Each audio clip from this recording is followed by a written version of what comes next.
Friends, మనం ఎప్పటి నుంచో వెయిట్ చేస్తున్న ట్రంప్ అండ్ పుతిన్ మీటింగ్ అయితే ఫైనల్గా అలాస్కాలో ఆగస్టు 15న కంప్లీట్ అయింది. అండ్ ట్రంప్ అయితే పుతిన్ని చాలా గ్రాండ్గా వెల్కమ్ చెప్పాడు. అండ్ రెడ్ కార్పెట్ వేసి B-2 బాంబర్స్ అండ్ F-22 జెట్స్తో ఎయిర్ షో వేసి మరి పుతిన్కి వెల్కమ్ చెప్పాడు. అండ్ 2018 తర్వాత ట్రంప్ ఇది పుతిన్ని ఇన్వైట్ చేయడం సెకండ్ టైం. మనకి 2018లో ట్రంప్ ప్రెసిడెంట్గా ఉన్నప్పుడు పుతిన్ యుఎస్ అయితే విజిట్ అయ్యాడు. అండ్ సెకండ్ విజిట్ ఇది 6 years తర్వాత. అండ్ మనకి మీటింగ్ అయితే అరౌండ్ 3 hours జరిగిందని అఫీషియల్ రిపోర్ట్స్ అయితే వచ్చాయి. అండ్ ఆ మీటింగ్లో మనకి ట్రంప్ సైడ్ నుంచి 3 members అండ్ పుతిన్ సైడ్ నుంచి 3 members అయితే అటెండ్ అయ్యారు. అండ్ ఈ మీటింగ్లో ఏం జరిగింది ఏంటి అని మనం బ్రీఫ్గా అంతా మాట్లాడుకుందాం one by one. And friends, మన వీడియోస్ అన్న ఫస్ట్ టైం చూస్తున్నట్టయితే మన ఇన్ఫర్మేషన్ కొంచెం మీకు ఇన్ఫర్మేటివ్గా అనిపిస్తే కొంచెం సబ్స్క్రైబ్ చేసుకొని మన చిన్న ఛానల్ని సపోర్ట్ చేయండి. And thank you very much for your support. ఈ మీటింగ్ మెయిన్ ఎజెండా వచ్చేసరికి ఏంటంటే మనకి యుక్రెయిన్ వార్ని ట్రంప్ ఎలా అయినా స్టాప్ చేద్దామని చెప్పి ట్రై చేస్తున్నాడు. అండ్ మనకి రష్యా యుక్రెయిన్ వార్ జరిగి ఆల్మోస్ట్ 1 year అవుతుంది, ఇంకా వార్ అయితే స్టాప్ అవ్వలేదు.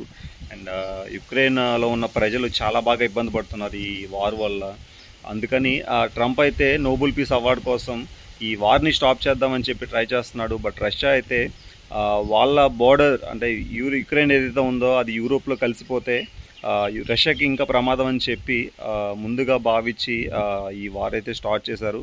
బట్ ఈ మీటింగ్లో మనకి 3 hours జరిగిన డిస్కషన్స్లో ట్రంప్ చెప్పిన ఎటువంటి కండిషన్స్కి మన పుతిన్ అయితే ఒప్పుకోలేదు. అండ్ ఎటువంటి డీల్ మీద అఫీషియల్గా కాంట్రాక్ట్ అయితే అవ్వలేదని చెప్పి మనకి తెలిసింది. అండ్ మీటింగ్ అయిన 3 hours తర్వాత మనకి పోస్ట్ ప్రెస్ బ్రీఫింగ్లో ట్రంప్ తన మాటలతో తనే చెప్పాడు, there is no deal until there is an actual deal అని. అండ్ సింపుల్గా ఈ మీటింగ్లో ఏ డీల్ జరగలేదని తనే ఒప్పుకున్నాడు యాక్చువల్గా. A great day and a successful day in Alaska with Putin అని చెప్పి మనకి ట్రంప్ అయితే చెప్పాడు. అండ్ ట్రంప్ మనకి పుతిన్ని అండ్ జెలెన్స్కీని కలిసి అలాస్కాలో మీరు కూడా ఒకసారి మాట్లాడుకోండి సీజ్ ఫైర్ గురించి అని చెప్పారు. అండ్ సూన్ మేబీ వాళ్ళిద్దరితో మాట్లాడి ఒక అరేంజ్మెంట్ అయితే చేస్తాడేమో అని చూడాలి. అండ్ ఇంకొకటి వచ్చేసరికి యుక్రెయిన్ ప్రెసిడెంట్ జెలెన్స్కీ వచ్చేసరికి మండే ఓవల్ ఆఫీస్లో పుతిన్ ట్రంప్తో అయితే మీటింగ్లో అటెండ్ అవుతాడు, దీని గురించి మాట్లాడదా. And also NATO and European నేషన్స్తో కూడా ట్రంప్ మాట్లాడతాను ఈ సీజ్ ఫైర్ గురించి, ఒక డిస్కషన్ మీద అందరం వెళ్ళాలి అని చెప్పి అఫీషియల్గా చెప్పాడు. ఫ్రెండ్స్, మనకి పుతిన్ అండ్ ట్రంప్ మాట్లాడుకోవడం ఏంటో కానీ ఆ మీటింగ్ అయిపోయిన ఒక 3 hours-కి 85 డ్రోన్ స్ట్రైక్స్ అయితే రష్యా యుక్రెయిన్ మీద స్ట్రైక్ చేసింది. దాంట్లో కొంత ఆస్తి నష్టం అయితే జరిగింది, మనందరికీ అఫీషియల్గా అనౌన్స్ చేశారు.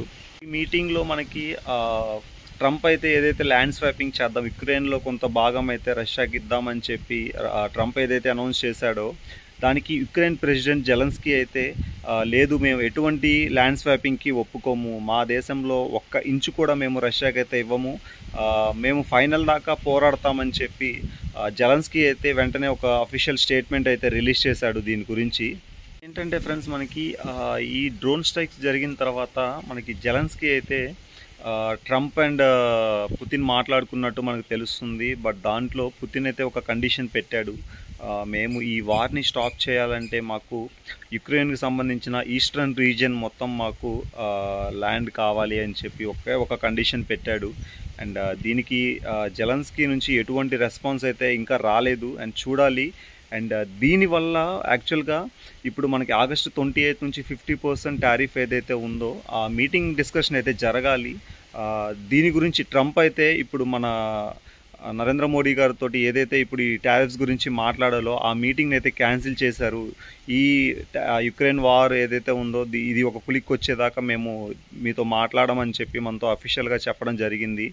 అండ్ రీసెంట్గా అమెరికాకి చాలా నెగిటివ్స్ జరిగాయి, బట్ ట్రంప్ ఇవన్నీ పట్టించుకోకుండా ఇంత ఫూలిష్గా ఉన్నాడు. నిజంగా ఏమీ అర్థం కావట్లేదు ఎవరికి. రీసెంట్గా 31,500 crores సంబంధించిన బోయింగ్ డీల్ ఒకటి యుఎస్తో జరగాల్సింది, బట్ ఈ టారిఫ్స్ వల్ల మన హోల్డ్లో పెట్టిన సంగతి నేను లాస్ట్ వీడియోలో కూడా చెప్పాను. బట్ ఇప్పుడు యుఎస్కి ఇంకో దెబ్బ ఏంటంటే స్పెయిన్ కూడా యుఎస్ నుంచి F-35s పర్చేస్ చేయాల్సి ఉంది. బట్ అది కూడా ప్రజెంట్ వాళ్ళు హోల్డ్లో పెట్టారు. అండ్ ఏదైతే ఇప్పుడు ట్రంప్ బిహేవియర్ ఉందో ఆ బిహేవియర్ నచ్చక వాళ్ళైతే హోల్డ్లో పెట్టేశారు.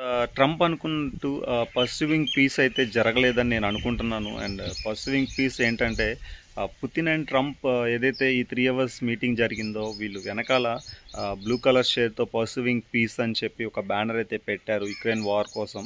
అండ్ సో ఇదైతే జరగలేదని నేను అనుకుంటున్నాను. ప్రజెంట్ మన ఇండియాకి కూడా కొద్దిగా స్ట్రాంగ్ టైం, మనం ఈ టైంలో కొంచెం గట్టిగా ఉండాలి. యాక్చువల్గా మనం అనుకుంటే ఖచ్చితంగా మన ఇండియాని మనం నిలబెట్టచ్చు ఫ్రెండ్స్. ఎందుకంటే మనం 150 crore పాపులేషన్ మంది. మనకు ఇప్పుడు యుఎస్కి సంబంధించిన మెక్డొనాల్డ్స్, అమెజాన్, లివీస్ ఇంకా చాలా బ్రాండ్స్ అయితే మన ఇండియాలో ఉన్నాయి. మనం ఖచ్చితంగా ఇవన్నీ పర్చేస్ చేయడం స్టాప్ చేస్తే ఖచ్చితంగా యూఎస్ ఎకనామీ ఖచ్చితంగా డౌన్ అవుతుంది. అండ్ ఇది నా పర్సనల్ ఒపీనియన్. దీని గురించి మీరు ఏమనుకుంటున్నారు కామెంట్స్లో చెప్పండి ఫ్రెండ్స్. అంటే నేను మొత్తం కవర్ చేశానని అనుకుంటున్నాను. అండ్ మన వీడియోస్ నచ్చితే లైక్ చేయండి, కంటెంట్ నచ్చితే సబ్స్క్రైబ్ చేసుకుని సపోర్ట్ చేయండి. Thank you very much friends. జై హింద్.